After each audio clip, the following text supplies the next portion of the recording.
بسم الله وبه نستعين على أمر الدنيا والدين وصلى الله على نبينا محمد صلوات الله وسلامه عليه أما بعد كلمة كوبا إن شاء الله تعالى وحان كجهد ليه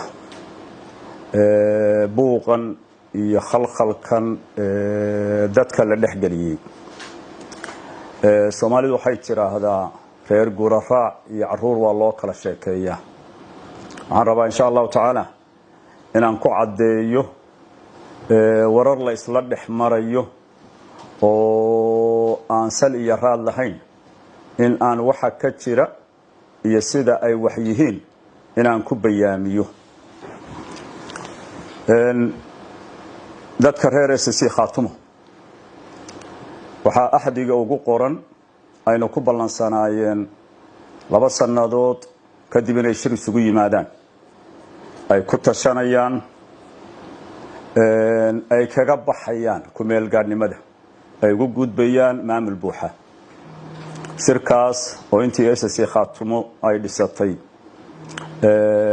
dhisatay ay isugu imaan lahaayeen waxa la leeyahay garajaamac shirkaas uu diidan yahay shirka ma diidani waan soo dhaweynayaa waa shirkii la sugayay waa shirkii dadkani ay ku tashan lahaayeen waa shirkii ay ku go'aansan lahaayeen meesha ay aadayaan iyo marxaladda ay u gudbayaan oo u cad oo ah maamul buuxa oo iyagu leeyihiin inay samaystaan waxa aan diidanahay waxa weeye waxaan la isla ogeyn aan dhamaystirayn khatar gelinaya wixii dadkani ay lahaayeen ee qiimaha faraha badan ugu fadhiyay dhibka faraha badan loo soo maray dadka badani ay u shahiideen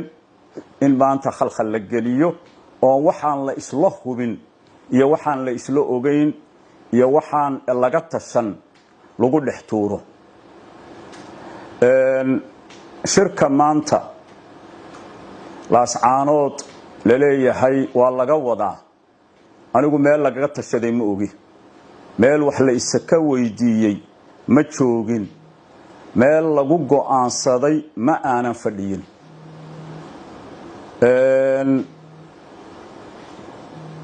dabcan Soomaaliduna waxay tiraahdaa reer maad haddaan ka hore iyo ka dambe iyo ka dhexe isu baaqin way kala lumaan taasi ma muuqato mana ayan dhicin waana waxa keenay khalkhalka iyo dhibaatada dadkani meesha ay joogaan maantana waxa ay ku soo gaareen midnimo ku timid wada tashi Soomaalidu waxay tiraahdaa haddaad aragto arrin dhammaan weyday ama meesha wax ku jira waxaan ku jirin baa la gelinayaa ama wax ku jira laga saaraya waxaanu leenahay dadkani waxay wax ku yihiin wada tashi bay wax ku dhisteen wada tashi bay kaga gudbi karaan xaaladda ay ku jiraan waxa ay go'aansadaan iyo maamulka ay qaataan baana cid walba ay ku khasbantahay hase yeeshee anigu wixii aan shalay diidanaa ee ahayd tala meel kale la iiga soo raray la igu dhiqi maayo dadkayga loogu talin maayo ee aan 15 sano ka dagaalamayay maanta ma ogolaan karo reer walaalahaya oo dariskayga ah inaan ku sameeyo kamana mid noqon karo warsangeli waa walaalahayo waa dariskayaga dan baanu ka leenahay duruufahayaga isku xidhan uma quudno in aanu niraahno annaga idinka xulanayna idinka yeeranayna idinku talinayna idin joojin mayno dhaqankiina iyo odayaashiina iyo waayeelkiinana waxba weydiin mayno nagama qabato kulama dhici karayno wixii aanu shalay annagu diidanayn inaanu iyaga ku samayno walaalayaalow naga raalli ahaada arrintaasina arrin annaga naga suuragal ah maaha arrinka la isku maandhaafsan yahay waa intaynaan cid kale ku xadgudbin dambi iyo godob aynu tol bari aynaan ka maarmayn aynaan ku samayn inagu aynu tashanno wax isweydiinno